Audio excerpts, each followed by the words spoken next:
حسن صاحب آپ سے پروگرام کا آغاز کروں گی. جس طرح سے ہم نے دیکھا کمیشن بھی بن جائے گا, اتفاق بھی ہو گیا, وفاقی کابینہ کا جو بلایا گیا ہنگامی اجلاس ہے وہ کیوں منسوخ ہوا ہے؟ اس کے پیچھے کیا وجوہات کیا ہیں؟ دیکھیں کل یہ فیصلہ کیا گیا تھا کہ آج وفاقی کیبنٹ کا اجلاس بلایا جائے گا جس میں کمیشن بنانے کی باقاعدہ منظوری لی جائے گی, اور اس میں جو Pakistan commission of inquiry act ہے 2017 اس کے مطابق کیبنٹ سے منظوری لینا ضروری ہے. اس کے لیے آج اجلاس ہونا تھا, لیکن کیونکہ کمیشن کے سربراہ کے لیے جو نام زیر غور لائے گئے اور گزشتہ روز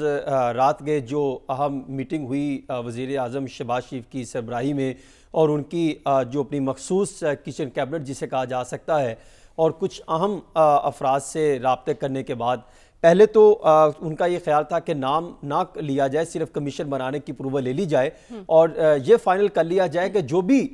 جو ہے کمیشن کی سربراہی لے گا. یعنی اب اس میں انہوں نے کئی اپنے پہلوؤں کو بھی جائزہ لیا کہ کس کو ہم جو ہے وہ نامزد کریں چیئرمین کے طور پر جس پہ کوئی اعتراضات نہ سامنے آئے. تو ان کا یہ خیال تھا کہ دوبارہ تھرو سرکولیشن کیبنٹ منظوری لے لی جائے نام کی. لیکن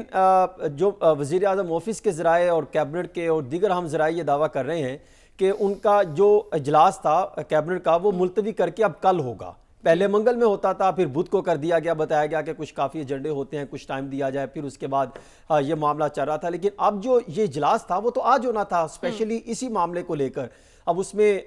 جو ہے وہ کیبنٹ میں بریفنگ بھی دینی تھی, لیکن اب کل ہوگا. اور اس کے لیے جو نام چل رہے ہیں کمیشن کی سربراہی کے لیے وہ کچھ چند ایک نام زیر غور ہیں, اور رات کو بھی کل زیر غور آئے تھے اور آج بھی کچھ زیر غور لائے گئے ہیں. میری اطلاع یہ ہے کہ ان میں سے ایک آج سے رابطہ بھی کیا گیا ہے, ان سے ہیلو ہائی کی گئی ہے, احوال پوچھا گیا ہے. اس میں تصدق حسین جیلانی صاحب ہے, جسٹس ریٹائرڈ ناصر الملک صاحب ہیں, منظور احمد ملک صاحب ہیں, طارق مسعود صاحب ہیں. یہ 4 نام زیر غور لائے گئے ہیں. لیکن ان چاروں میں جسٹس ناصر الملک صاحب جو ہیں وہ ایک مضبوط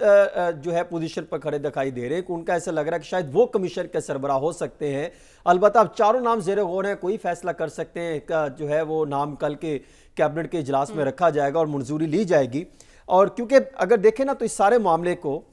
جس طرح میں نے آپ کو بات کی تھی کہ Pakistan commission of inquiry act جو 2017 ہے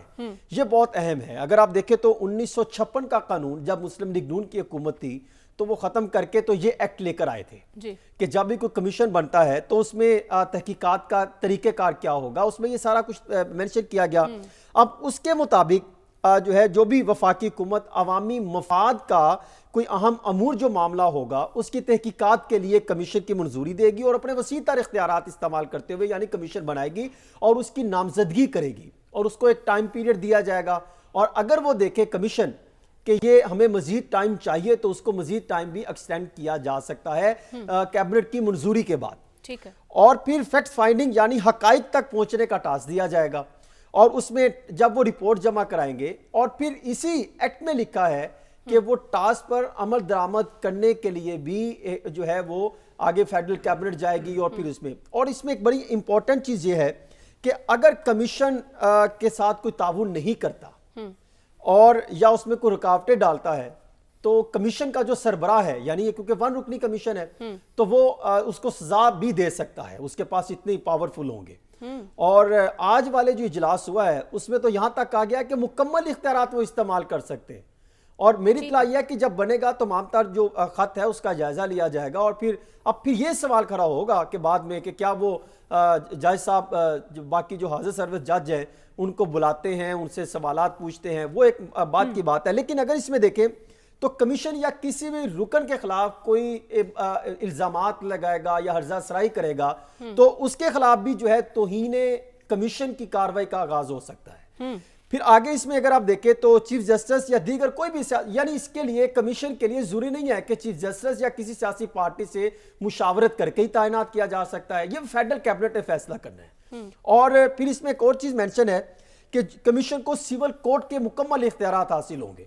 وہ کسی کو بلا سکتے ہیں, کوئی ریکارڈ مانگ سکتے ہیں, اور جو شخص نہیں بھی آنا چاہے تو ان کو بھی وہ طلب کر سکتے ہیں. ہوتا ہے نا کہ وہ فلاں قانون کے مطابق نہیں آ سکتا, اس کو اجازت نہیں, تو اگر یہ کمیشن کسی ایسے شخص کو بلائے تو وہ بھی آنے کا پابند ہوگا, ان کے سامنے جواب دہ ہوگا, ان کے سوالات کے جوابات سارے دے گا. اور پھر یہ کمیشن اتنا بااختیار ہوگا کہ یہ کسی کو اگر نہیں آ رہا تو اس کے اپنی پاور استعمال کر سکتے ہیں, پولیس کو ڈائریکشن دے سکتے ہیں, اور پھر کسی کو اپنے ساتھ کوارڈینیشن کے لیے بھی لے سکتے ہیں کہ پولیس ہمارے ساتھ تعاون کرے, فلاں ہمارے ساتھ تعاون کرے, کوئی محکمہ ہمیں فلاں ڈاکومنٹس لا کے دے, کوئی چیز دے, فار ایگزامپل واٹس ایپ کی جو ہے وہ ریکارڈ نکلوا کے دے, کچھ بھی ہو سکتا ہے. اور پھر کمیشن جب اپنی رپورٹ دے گا, یہ جو بہت اہم پوائنٹس کی طرف, جس کے میں سارا بیک گراؤنڈ بتانے کی طرف کا مقصد یہ ہے کہ ایک پوائنٹ پر لانا چاہ رہا تھا کہ کمیشن کی حتمی رپورٹ کو عام کیا جائے گا, پبلک کیا جائے گا.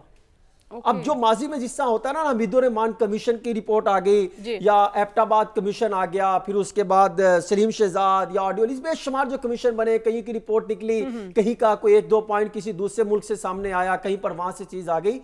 2017 کا یہ ایکٹ کہتا ہے کہ جو بھی کمیشن رپورٹ دے گا اس کو پبلک کیا جائے گا, اور پھر وہ جب وہ اپنی رپورٹ سبمٹ کرا دے گا, پھر اس کے بعد وہ